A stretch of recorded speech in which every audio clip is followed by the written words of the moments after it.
19h50. Bonsoir à tous. Voici les titres de l'actualité de ce mardi. Église évangélique du Cameroun, la guerre des clans se poursuit. Le bureau national élu lors du synode de Gaoundéré persiste et signe. Il reste en fonction. Une sortie effectuée ce jour qui fait suite à sa suspension par la cour d'appel du littoral. Les bergers continuent donc de se battre au grand désarroi des brebis. Vous le verrez dans ce journal. Et dans l'actualité également ce soir, on a frôlé le pire ce mardi matin au marché central de Douala. Des commerçants en colère ont initié une manifestation d'une violence inouïe pour exiger leur recasement. Ils ont été victimes des casses il y a quelques jours. Le mouvement d'humeur a grandement paralysé les activités au marché central de Douala ce jour. Et puis la colère des ouvriers du chantier de construction du complexe sportif de l'MB à Yaoundé. Quelques-uns d'entre eux déplorent leurs conditions de travail. Ils ont initié un mouvement d'humeur ce jour, une manifestation heureusement encadrée par des forces de l'ordre. Dans l'actualité également, ce mardi, certificat d'études primaires et First School Living Certificate des candidats à l'assaut du certificat d'accès à l'enseignement secondaire. Dans la Menoie, de nombreux élèves déplacés venus du Libialem ont sereinement pris part à ces examens. Le point de cette journée de composition à suivre dans ce journal. Voilà pour le sommaire.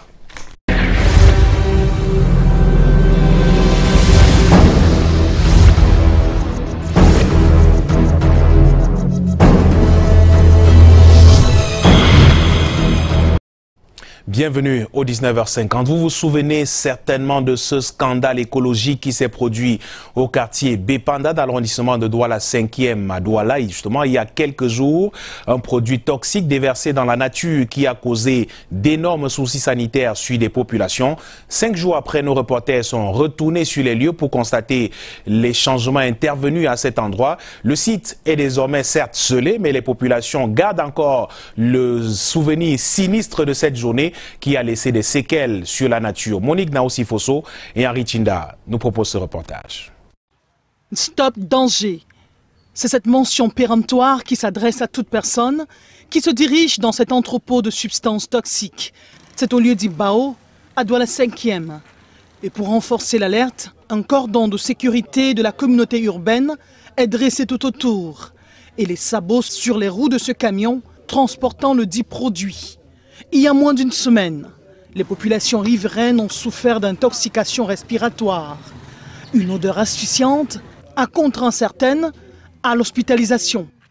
Pendant que j'ai roulé pour aller chez moi, rentrer dans la soirée, j'entends quelque chose qui me entre dans les oreilles, partout dans les yeux, dans le ventre. J'entends, ça me tient toujours beaucoup là. C'est là où je suis couru au marché pour payer les non-sucrés et avaler avant de me sentir un peu bien. Si ce n'était même pas ça, c'est que je suis aussi à l'hôpital. Et heureusement que j'étais avec la moto, que je suis passé sur ça, wang seulement. Les voisins de côté, là derrière, ils sont venus se plaindre ici là, parce que les enfants étaient affectés, ils sont au hôpital général. 5 jours après, la furie des odeurs s'est apaisée. Le propriétaire de l'entrepôt reste introuvable. Maintenant, l'environnement est calme, avec aussi la pluie qui s'est abattue il y a quelques jours. Ça a essayé d'aplatir et puis les odeurs ne sont plus vraiment toxiques. Le véhicule est scellé par la communauté urbaine. Et bon, la personne même est tombée dans le champ d'escampille. Et je vous relève que je voudrais vous dire, parce que les étrangers sont plus crédibles au Cameroun que les Camerounais eux-mêmes. Au regard des dégâts causés par les produits émanant de cet entrepôt, il y a lieu de se demander si l'étude d'impact environnemental a été préalablement effectuée. Un reportage de Monique Naosi-Fosso et de Henri Tinda. Vive tension ce mardi matin au marché central de Douala.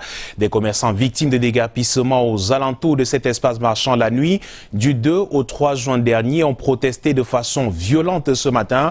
Ils ont bloqué toutes les entrées du marché pour exiger du gouvernement un site de recasement. Un mouvement qui a créé un vent de panique paralysant ainsi les activités pour une bonne partie de la journée au marché central de Douala. Le reportage de Vanessa Kamdem et Marius Kouossou de retour justement du marché central de Douala. Personne n'entre, personne ne sort. Les entrées du marché central de Douala ont été barricadées par un groupe de commerçants qui avaient été déguerpis d'ici il y a quelques jours. Une manière pour eux de se faire entendre par les autorités. Ils réclament un espace de recasement.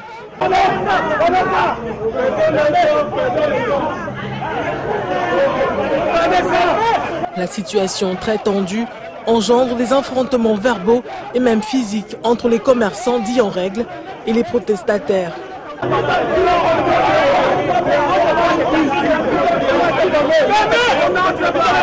À l'intérieur du marché, la quasi-totalité des boutiques sont fermées.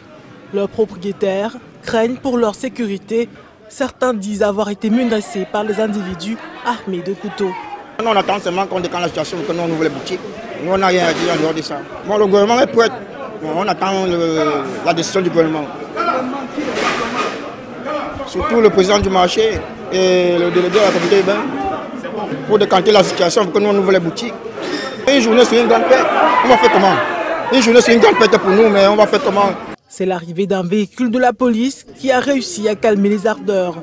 Au moment où nous quittions les lieux, un commissaire de police est à l'œuvre pour libérer les différentes entrées du marché central de Douala. Vous l'aurez constaté de vous-même, le marché central de Douala reste donc un foyer potentiel de tension alimenté par l'incivisme d'une part des commerçants, une sorte d'indifférence et même d'amateurisme des autorités au niveau managérial. Le tout entretenu par des guerres d'intérêts, des guerres fratricides qui se mènent au sein même de ce marché. Le regard de Patrick Christian d'abord. Le marché central de Douala vit une ambiance surchauffée depuis quelques jours après la casse menée dans la nuit du 2 au 3 juin dernier par les agents de la communauté urbaine de Douala. Une casse orientée vers les comptoirs en matériaux provisoires installés par certains commerçants sur des voies d'accès et autres parkings de ce marché. Une opération que la communauté urbaine justifie par sa volonté de mettre à mal le désordre urbain, mais surtout de fluidifier l'accès au marché central de Douala. Des accès obstrués par l'occupation anarchique des espaces externes de l'enceinte que la communauté urbaine met sous le compte de l'incivisme de la majorité des déguerpis. Une situation qui s'enlise avec la grogne désormais actée des commerçants déguerpis qui disent leur incompréhension face au traitement qu'ils jugent injuste de la part de la communauté urbaine. Au-delà des positions tranchées sur la question, le marché central de Douala est un véritable foyer de tension perpétuelle qui vit au rythme des compromissions et des guerres d'intérêts voilées. En plus des incendies fréquents, causés pour la plupart par des installations frauduleuses et autres trafics d'électricité, les casses nocturnes récurrentes de comptoirs anarchiques à grand renfort sécuritaire et aux frais des contribuables font toujours de la résistance. Une résistance qui questionne la volonté réelle de mettre un terme à ces occupations, mais également la vision qui entoure la gestion de ce marché et de bien d'autres sur le triangle national. Ici, comme ailleurs, les commerçants inciviques sont pourtant assujettis à certaines taxes communales et pactisent dans bien de situations avec les agents communaux au nez et à la barbe de tous. À la vérité, ce marché charrie beaucoup d'argent et d'intérêts. Des intérêts bien plus importants que la seule occupation anarchique de son espace. Au-delà des démonstrations de force qui accompagnent ces casses récurrentes, il est urgent d'instaurer une politique véritable d'aménagement et de suivi de ce marché qui transcende les clans d'intérêts. En attendant, le marché central de Douala, comme de nombreux marchés de nos centres urbains, profite beaucoup plus aux tenants de sa bourse qui cassent et encaissent au gré des intérêts de l'heure.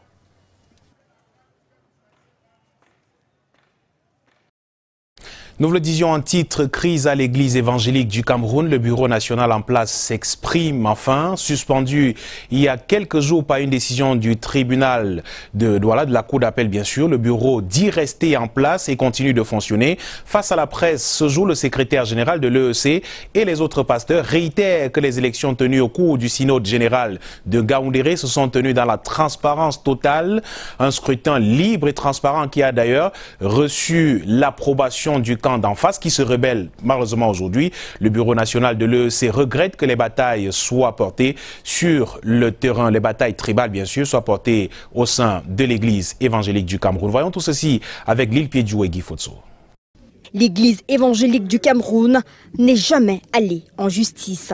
Au contraire, cette église subit cette justice. Toutes les procédures qui sont en justice sont subies par l'église. Et l'église ne fait que se défendre par rapport aux procédures auxquelles les uns et les autres l'ont amené là-bas. Il faudrait que ce soit clair. Depuis avril 2017, l'EEC est au bord de l'implosion. Le bureau élu en Ngaoundéré lors du synode général est fortement contesté par certains membres de la direction ayant pourtant reconnu en Mondiovision leur défaite. Aujourd'hui, les aspirations de plus en plus égoïstes des hommes de l'Église semblent prendre le dessus sur les voies de Dieu. Face à tout cela, l'Église se veut claire. Le problème véritablement qui concerne l'annulation des élections de Ngaoundéré est encore en cours. Pour qu'il n'y ait pas de l'amalgame, c'est pour dire que les élections de Ngaoundéré n'ont jamais été annulées, contrairement à ce que les uns et les autres disent. Dès lors que la décision est suspendue, les organes de l'Église continuent à être gérés en bonne et due forme. Puisque j'ai eu dit, quand les gens viennent, quand on verrait défenestrer les pasteurs, ils ne sont plus à leur place. Et ce sont ces gens-là qui vont être dans l'inflation totale. Une gouvernance en rang dispersé car toutes les tentatives de réconciliation demeurent vaines. Sur le terrain, ce sont plutôt les bergers et les fidèles qui en souffrent. Ces pasteurs sont privés de salaire, expulsés des presbytères, privés d'eau et d'électricité. Et à côté, c'est la rétention des fonds destinés à l'Église. En attendant la suite de cette affaire portée devant les tribunaux, l'Église promet d'aller jusqu'au bout des procédures judiciaires. Pour l'heure, le synode national se prépare sereinement. Et c'est un appel au calme qui est lancé, tout comme l'appel au calme et à la paix des élites du département du Lébialem dans la région du sud-ouest, considéré comme l'épicentre des tensions. Ce département a vu sa densité maigrie comme peau de chagrin depuis des mois. Des populations quittent la localité fuyant des exactions des séparatistes qui sèment la terreur depuis plusieurs mois maintenant. Les populations pour la paix sont justement pour la paix, que la paix revienne afin que les déplacés rejoignent leur domicile respectif. Le reportage d'Inès Daniel Ondouambala dans la région du sud-ouest. Le département du Lébialem, dans la région du sud-ouest, est aujourd'hui l'épicentre des actes terroristes perpétrés par les activistes sécessionnistes. Depuis la recrudescence de la crise sociopolitique et sécuritaire, les populations, les autorités traditionnelles et les agents de l'État en service dans la zone sont allés chercher refuge ailleurs. Une situation qui déstabilise le département du Lébialem. Les fils et filles du Lébialem en ont ras-le-bol. Au cours d'une rencontre à huis clos à Bouya, ils plaident pour le retour de la paix. Nous inventorions la situation de notre département afin qu'ensemble nous essayons de savoir comment notre département vit la crise. Et aussi, nous avons parcouru un certain nombre de propositions, de mesures à mettre en œuvre par nous-mêmes en attendant l'administration afin de juguler la crise. Parce que nous nous disons, le pays est en crise, ce n'est pas la première crise que le Cameroun traverse. Il n'y a pas de pays qui ne traverse pas une crise politique. Toute démocratie, même celles qui sont... À Lébialem, la peur de la terreur a dépeuplé les villages. Le ministre Paul Tasson est une élite du coin. Paul Tasson appelle les populations à retourner dans les villages. Nous avons arrêté un plan d'action, des choses que nous devons faire d'ici à là pour nous rassurer que notre département, que nous, élites de notre département, nous soyons à même de contribuer notre quote-part pour l'apaisement de la situation.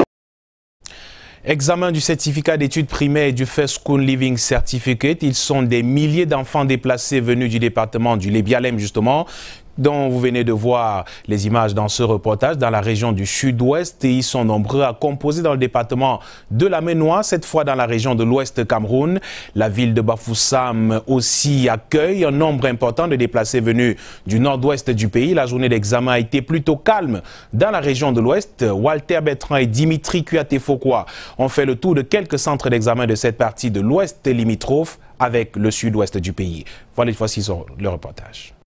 Comme des poissons dans l'eau, les enfants déplacés, leurs jeunes frères venus de Lébialem dans le sud-ouest, abordent leur examen certificatif dans la Ménois, dans le calme, la sérénité et la sécurité. Et cela grâce à une forte collaboration entre les autorités administratives, éducatives, parents de l'Ouest, Sud-Ouest et Nord-Ouest. Je voudrais également exprimer toute ma gratitude au délégué départemental de la Ménois pour avoir pris toutes les dispositions d'accueil, ce qui a permis à ces enfants des arrondissements de Alors et de Fontaine de s'exprimer. Vous savez, nous avons des enfants très jeunes qui pour la plupart abordent un examen certificatif dans leur vie. Il faut, n'est-ce pas, un accompagnement psychopédagogique adéquat. C'est tout ce que nous avons déployé pour que nos enfants soient bien accueillis, pour que le rapport évaluateur-enfant soit un rapport de camaraderie. Et pour ceux qui sont arrivés pour la première fois dans la région de l'Ouest, ils n'ont pas été déçus. Depuis ce matin, près de 60 000 jeunes âmes affrontent le certificat et le First School Living Certificate dans la région de l'Ouest. Aujourd'hui, on a fait la dictée et la production d'écrits. J'ai trouvé l'épreuve facile. J'ai trouvé les épreuves bien parce que j'aimerais passer. Et j'ai vu les questions que ma maîtresse m'a posées en classe. On a fait tout ça en classe. Les résultats sont attendus. Et toujours au sujet de cet examen et du First School Living Certificate en particulier, nos équipes ont discrètement suivi un candidat. Arnold, c'est ainsi qu'il s'appelle, âgé de 9 ans. Quelques minutes avant le début des épreuves, entre enthousiasme et anxiété, le jeune a tout de même trouvé la sérénité nécessaire pour entamer cet examen certificatif qui donne droit à un accès direct à l'enseignement secondaire. Charles Robey-Tok et Thierry Nana étaient à la manœuvre. First School Living Certificate. Nous plongeons dans l'univers des tout-petits qui affrontent ce jour le premier examen certificatif. Discrètement, nous suivons Arnold, élève à la Standard Primary School à Mabanda. Après un échange avec ses camarades, il faut trouver son nom sur les listes, un exercice qu'il effectue avec enthousiasme. Les candidats regroupés par établissement reçoivent leur récépissé sous le regard vigilant des parents retenus au portail. Un enfant, c'est pour la peur. On ne veut pas que l'enfant passe seul. On ne sait pas, le dehors est devenu très dangereux. Je tiens à accompagner personnellement ma fille parce qu'elle est très émotive et c'est son premier examen. Elle n'a jamais été confrontée à ce genre de situation. Donc c'est pour qu'elle se sente galvanisée, qu'elle sache que maman est dehors. Après la prière et l'exécution de l'hymne national, dans la salle de classe d'examen, l'enthousiasme du tout petit Arnold est glacé faute de récépissé. Une inquiétude qui s'estompe un quart d'heure avant le début des épreuves. Et c'est avec beaucoup de sérénité qu'à 8 heures, il affronte la première épreuve sous le regard des examinateurs et du délégué régional venu prendre le pouls de l'examen. Nous avons cette année enregistré 49 447 candidats au CEP et 17 229 candidats au First School. La tendance est à la hausse parce que depuis l'an dernier, nous recevons les candidats qui viennent des deux régions du Nord-Ouest et du Sud-Ouest. C'est pour cette raison que pour le First School, nous avons 98 candidats qui viennent de ces deux régions et pour le CEP 4. Et plus encore en ce qui concerne le First School, à la faveur du bilinguisme, nous avons un glissement de nos candidats francophones vers le sous-système anglophone. Je peux dire, sans me tromper, que tout se passe bien. Au centre de l'école publique de Bonassama, quelques cas d'absence de nom sur la liste est constaté. Pendant 24 heures, ces candidats seront évalués pour un accès direct au secondaire. Et ils sont justement très nombreux dans l'arrière-pays à prendre part à cet examen et à Abomban. Également, ils étaient nombreux à prendre d'assaut ces épreuves. Justement, on en parle avec vous, Alain Ghislain Kanga. Bonsoir.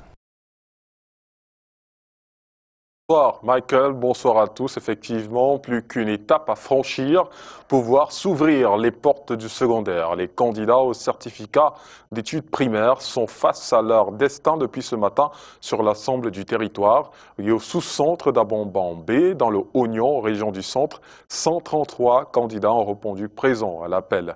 Ambiance d'un examen de CEP avec Delphine Fonkouteni. Arrivé très tôt ce matin à l'école publique d'Abomban, dans le Oignon, région du centre, ces candidats au certificat d'études primaires reçoivent ici les derniers conseils de leurs enseignants. Le complément d'objet direct est placé après le verbe. On n'accorde pas. De l'autre côté, c'est la prière. L'examen est confié au Tout-Puissant. Viens à nous, Père des pauvres, viens dispensateur des dons, viens lumière de nos cœurs, consolateur souverain. L'appel des candidats à l'entrée de chaque salle de classe peut alors commencer. 225. Ils sont 133 candidats en course pour le premier diplôme du système scolaire camerounais dans ce sous-centre d'examen. J'espère que ça serait bien. Je suis fière de nous composer, je l'ai réussi. Nous restons fidèles à nos enseignants et les remercier. Presque tous les candidats sont dans les salles. Nous allons donc vérifier si tous sont effectivement présents ou s'il y a des absents. Je crois que pour le moment, il n'y a pas d'incident et que la journée augure de bons moments pour que les candidats puissent composer dans de bonnes conditions. Les parents venus accompagner leur progéniture peuvent retrouver le chemin de la maison, le cœur net. Quand les enfants viennent composer, ils ont besoin qu'on les mette en confiance. La présence du parent les remonte beaucoup plus. Donc l'enfant peut mieux composer, il a la tête tranquille. L'enfant parfois a des fausses. Et quand le parent est à côté de lui, il a encore plus de force et de courage. Les épreuves écrites du CEP sont lancées. Celles-ci vont s'achever demain mercredi 13 juin par l'oral. Grogne ce jour de certains ouvriers du complexe sportif d'Olimbé à Yaoundé. Ils ont manifesté à l'extérieur du site pour crier leur colère contre leur employeur. Et si ces derniers réclament de meilleures conditions de travail, le directeur général de Pichini, entreprise en charge du projet, dit être en règle avec ses employés et rejette la faute aux sous-traitants. Reportage réalisé avec le concours de Constant Kamga. L'hymne national repris encore par des ouvriers du complexe sportif d'Olimbé, l'un des sites devant abriter la Coupe d'Afrique des Nations 2019. Un chant synonyme du ras-le-bol pour ces derniers qui réclament de meilleures conditions de travail. Il y a le cahier de charges qui est ici, il y a la convention collective des travaux publics et des activités connexes. Il y a les primes, il y a les salaires qui ne passent pas, il y a les catégories qui la détruisent. Les gens ont une carrière de 32 ans, moi qui vous parle, c'est moi qui ai mis le stade debout. J'ai appris le travail à tout le personnel ici. On me parlait de 4e catégorie, C. Ces employés, appartenant à un sous-traitant de Pichini, entreprise en charge de la construction de cet édifice, veulent un contrat direct avec l'entreprise italienne. Pichini veut nous enlever à Mail Group pour nous verser à 2e. Bon, on ne sait pas si c'est comme ça que ça se passe. Ça fait 8 mois, bientôt 9 mois que nous cheminons ensemble. Bon, on est là comme ça là. Présentement, au moment où nous vous parlons, nous sommes comme un poisson dans l'eau abandonné sur le sable. Cette manifestation, encadrée par les forces de l'ordre, n'a visiblement pas perturbé le déroulement des travaux à l'intérieur du site. Des travaux supervisés par le directeur général de Pichini. En principe, il n'y a pas un employé de Pichini qui est en grève, d'accord? Mais il y a des employés absents aujourd'hui d'une entreprise qui travaille avec nous pour les derniers jours. Leur mission ici va être terminée le 15, mais la plupart de leurs ouvriers, ils ont transféré à notre entreprise. Sam Tamine rejette la faute aux sous-traitants. On a toujours payé nous. Après, on a fait des déductions à eux. D'accord? Et c'est moi, par exemple, parce qu'on connaît que les relations vont être terminées le 15. On n'a pas même pris le risque. On a payé tous ces gens directement. Dans notre règle et notre norme, on doit contrôler toujours qu'est-ce qu'ils font au niveau de les paiements, les conformités de les paiements de CNPS et impôts. Et quand on trouve qu'il y a une entreprise qui ne respecte pas ça, on demande l'évidence, on insiste, d'accord? Et à la fin, si eux ne font pas ça, eux ne peuvent pas continuer à travailler avec nous. La manifestation de ces ouvriers intervient 5 jours après une descente du gouverneur du centre sur le chantier. Je vous amène à présent en Ngoïla, dans le Oignon. Pour rejoindre cette localité, les populations effectuent un véritable parcours de combattants. Le bac des exploitants forestiers est le seul moyen pour ces habitants de franchir la localité d'Itam. Sur la route du Calvaire, reportage Brandkamgaï Kizitokumai. Ngoïla, la route du Calvaire, la cité oubliée. Entrée ou sortie de cette ville du Oignon à l'est du Cameroun en ces temps de pluie est un véritable chemin de croix. Et tout ne s'arrête pas là. La traversée du fleuve Dia complique davantage la situation aux populations de Ngoïla. Par la ville de Bac, chaque jour quand on arrive, il y a toutes les petites anomalies qui se passent. Donc pour le moment, tout ce qu'on peut demander à la ville de Ngoïla, si on pouvait nous aider. Les doléances qui viennent vraiment, le Dieu d'Abraham, le Dieu de Moïse, le Dieu de Jacob. Qu'on veut le pont. Bref, je m'arrête là. Jusqu'ici, seul le bar des exploitants forestiers permet de rallier la localité d'Etam, le bar municipal étant en panne depuis des années. Ils ne nous font pas de soucis, mais il est toujours très urgent et même important d'avoir le bac municipal. Et nous espérons que les autorités en place nous aideront à avoir enfin notre bac municipal pour qu'on puisse se mouvoir. Le projet de la boucle du Dia, qui devrait aboutir à la construction d'un pont, est très attendu et l'autorité administrative en appelle à la patience. Je dis que l'État pense à eux.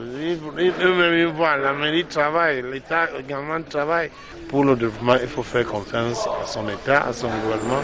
La ville de Ngoïla est située au cœur de l'un des plus importants massifs forestiers du Cameroun.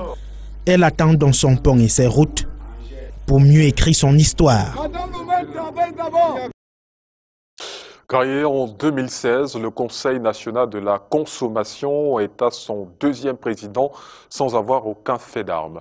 En ce jour de première session de conseil ici à Yaoundé, la question qui revient est celle de savoir si le CNC peut prendre des mesures courageuses et les divulguer dans le sens de la protection des droits de tous ceux qui achètent un bien ou paient pour un service.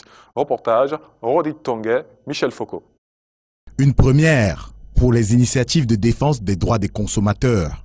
Le Conseil national de la consommation est réuni en session. L'organe qui a à charge de veiller aux 4 principes que sont la protection, la satisfaction, l'équité et la participation de tous en matière de consommation est pourtant porté sur les fonds baptismaux depuis 2016 sans faire preuve de vitalité. Et des associations de consommateurs espèrent qu'en la matière, la voix du consommateur va porter désormais haut avec le début effectif des activités du Conseil national de la consommation. Ce que j'espère en tant que représentant de consommateurs, c'est que le gouvernement nous permette d'avoir la possibilité d'aller sur le terrain, recueillir à travers le pays, pas seulement dans les grandes métropoles, recueillir les préoccupations des consommateurs au quotidien pour les remonter au sein du Conseil et leur transmettre, même si ce n'est pas à leur demande, mais leur transmettre quand même ces préoccupations-là. Un poisson avarié vendu dans un magasin, de la viande empoisonnée qui se retrouve sur les étals des marchés, des factures d'électricité en déphasage avec le service rendu ou un réseau téléphonique dérangeant. Ce sont là quelques griefs parmi les principaux, souvent portés à l'attention des associations des consommateurs. L'idée ici, c'est que ceux-ci connaissent un écho plus fort désormais. Et le CNC a la prétention de monter au créneau. Notre action, en même temps qu'elle sera portée sur les actions en direction du gouvernement, devra également mettre l'accent sur la communication. Parce que nous aurons un travail assez fastidieux à faire en termes d'avis à émettre au bénéfice des pouvoirs publics, en termes d'études même à mener sur les domaines de préoccupation actuels du consommateur. Donc une fois que nous aurons obtenu des conclusions, nous allons les relayer aussi bien dans les médias et que les transmettre également à la hiérarchie. Le rôle du Conseil est de prendre des initiatives, mais aussi d'enquêter à la demande du gouvernement ou des associations de consuméristes. Au-delà de l'enthousiasme à couper au couteau ici au siège du CNC, la société civile rêve d'une organisation qui ne soit pas aux ordres du gouvernement ou inféodée à lui. Le Fonds monétaire international a un nouveau représentant au Cameroun. Fabien Sengiova prend la place de Kadi Makalonji. Reçu ce jour par le ministre des Finances, il a pour mission d'assurer le suivi des programmes économiques et financiers du gouvernement. Les détails avec Brand Kamga et Serge Alazibou. Il s'appelle Fabien Sengiumva, c'est le nouveau représentant résident du Fonds monétaire international au Cameroun. Il échange pour la première fois avec le ministre des Finances, Louis-Paul Motazé, ce mardi, le temps d'une audience à Yaoundé. Je viens ici pour continuer, pour prendre le flambeau que mon prédécesseur a déjà dans les mains, et j'espère que ensemble nous allons continuer et collaborer étroitement et arriver aux objectifs que les autorités se sont fixés dans leur programme économique. Fabien Sengiumva est économiste principal au département Afrique du FMI depuis 21 ans.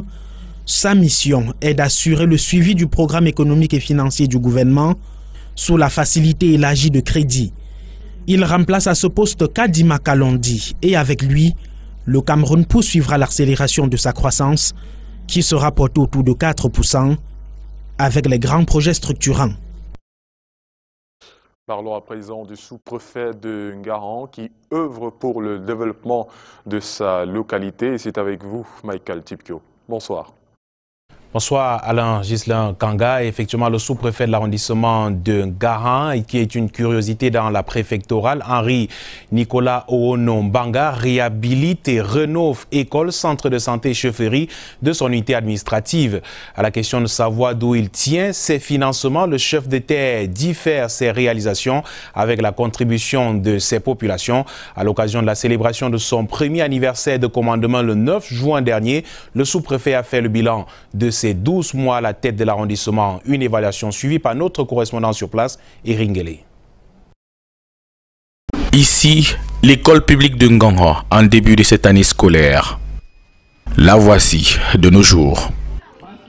Cette rénovation est à mettre à l'actif du sous-préfet qui, depuis sa nomination, a mis un point d'honneur à impulser le développement de son arrondissement. Nous avons le lycée, nous avons le centre de santé, nous avons la sous-préfecture elle-même. Il a retapé. C'est aux mentalités et aux écoles délabrées qu'il a fallu d'abord s'attaquer dès sa prise de fonction. Pour ce faire, il a mis sur pied le 11 janvier la caravane d'appropriation du concept de l'émergence. Un pays émergent, c'est un pays prospère. En un mot, c'est un pays heureux. Les résultats sont aujourd'hui parlants. 5035 bénéficiaires d'attestation d'état civil, une demi-douzaine d'écoles et un lycée réhabilité, des œuvres sociales nombreuses, dont il dit réalisées avec le concours de ses administrés. Face au phénomène de prise d'otages avec demande de rançon, 35 comités de vigilance mobilisant plus de 500 individus ont été formés. Nous avons eu beaucoup de ces bénéfices. Et il est un jeune actif, dynamique. Le sous-préfet, excellent, exemplaire. Beaucoup à changer ici en Ngangha. Il a beaucoup fait. Ce 9 juin, cela faisait un an jour pour jour que le chef de l'État a fait de lui le sous-préfet de cette unité administrative du département de la Vina dans la Damawa.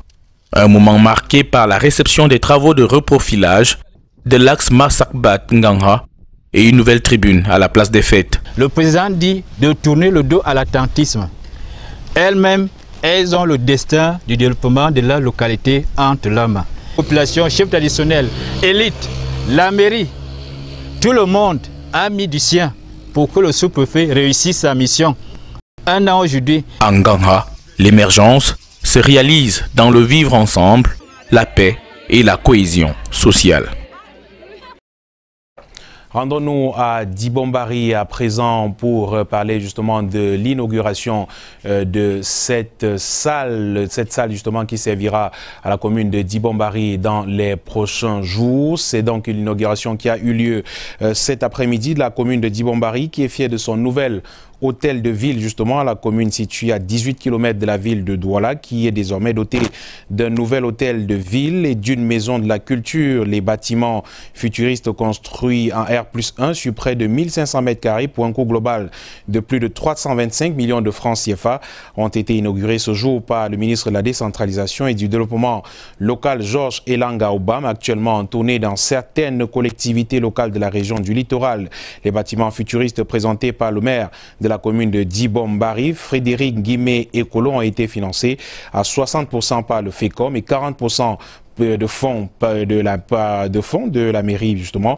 Et pour le membre du gouvernement, au-delà de la symbolique de la cérémonie d'inauguration, la spécificité des localités trouve dans ces infrastructures une réponse aux énormes besoins en ressources des collectivités locales décentralisées.